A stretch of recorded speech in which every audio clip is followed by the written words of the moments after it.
Hello, welcome to Nigeria Football Addict. It's Manchester United 1, Man City 1, and Man City are the Community Shield champion after a penalty shootout. Babe, man, Manchester United took that lead and you were like, that's it. What happened? What went wrong? Seriously, I was really happy and I was excited when we scored, and but it was just a defensive error from the team and they took us by surprise. They equalized 1-1, went into the penalty stages. There was a little bit of hope, but as we all know, penalties can go either ways. There is no certainty when it comes to penalties. It can go to any team, it can go to anybody. Even though I was disappointed with the penalty of Sancho and Evans, but that's what happens when you play penalties. They have to be a winner. Yeah, absolutely, man. Let's start from the beginning. Let's start from the first half, man. Three shots on target in first half. You thought Manchester United should have taken that lead in first half. What do you think went wrong in that first half? We're really wasteful in the first half. That was exactly what we would have won the game from the first half if we actually. All right, man. Let's talk about Rashford. Because coming into the season, you'll be like, okay, this season is going to be Rashford's season. But his performance today, to me, I feel like it's kind of disappointing. I wouldn't say his performance was bad, but he was wasteful. He had like 2 chances in the game and he missed those chances. It was really wasteful. But I just feel like we shouldn't overreact yet. We shouldn't start piling on him. It's too early into the season to start, piling on him and bringing in all those negative energy from last season into this season. This is a fresh season. This should be a fresh start for him. So I think we should just, give him grace. I think we should give him grace. I feel like it's too early to start judging him and start saying, oh, Rashford, you're not good, you get out of our club and stuff like that. For me, I still think he's going to come good for us this season. Yes, he missed chances. He was supposed to score, but I feel like he's still going to come good for us this season. Yes. All right, man. Let's talk about the season. I mean, the Community Shield is over. Let's talk about Manchester United. We're playing against Fulham now.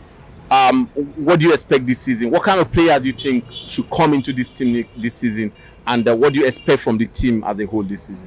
Well, from our performances last season, we had, apart from the fact that we won an FA Cup, we had an abysmal performance last season. Our style of play was terrible. Like we're really bad last season. So my expectation as a Manchester United fan, I don't really have much expectations. I know some United fans are already like, oh, we have new board, we have new owners, Ineos, oh, they're doing well. And, some people are already like, we're going to compete for the Premier League, we're going to compete. And, some United fans are already having huge expectations for this season. But for me, I feel like we should take it slow, and my expectations are not much. What I just want for us this season is make top 4 and then play good football. We should start from there first, not competing for the let me not say we cannot, but from my own perspective, I do not see us winning the league or going to compete for the league. So I just want us to have an established style of play. That's how Arsenal started. That's how Arteta started with Arsenal. Now they are competing for the league. It's a step by step. You cannot just jump. Success is not something you just you get. It happens. Even those kind of success happen once in a blue moon. But with Manchester United, it has to be like a process, and that process has to be having an established style of play. I want to see Ten Hag's style of play. I want to see Ten Hag's pattern this season. This is Ten Hag's 3rd season. I do not want.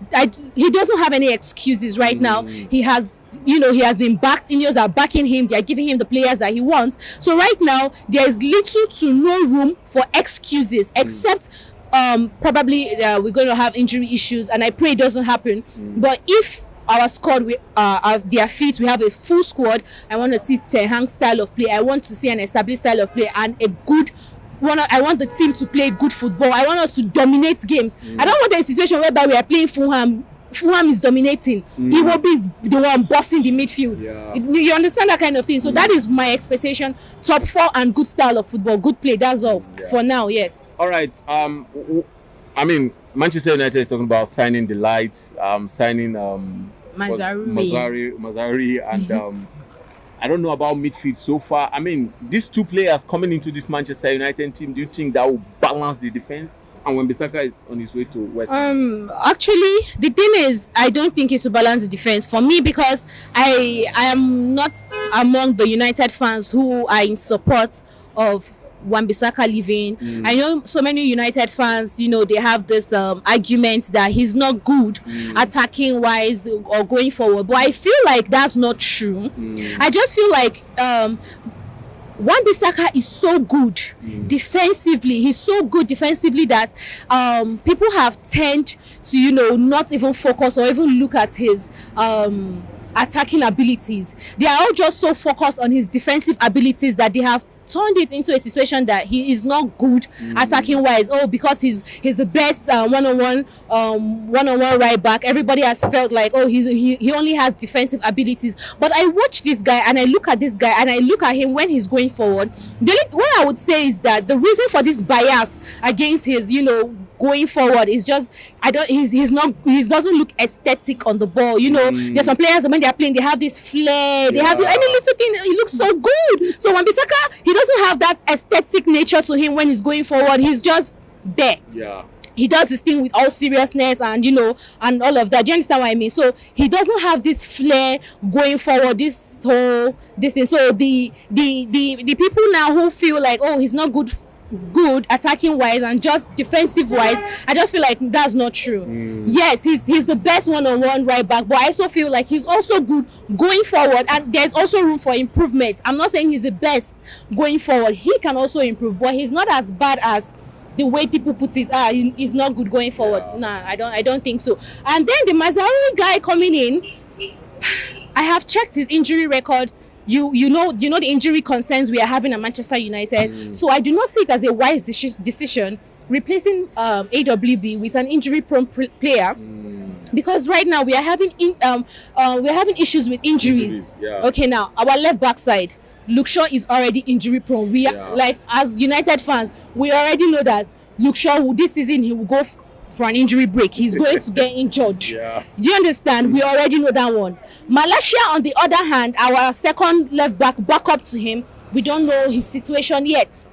Tara Malaysia, we don't know his situation yet. He did not play a single game for us last season. So I feel like even if they want to, you know, do something about that that back position, it should have been the left back, not the right back. Because both Luke Shaw and Malaysia, they are not sure for us this season. So now we are already replacing AWB with another injury-prone player. So what happens if Mazraoui gets injured?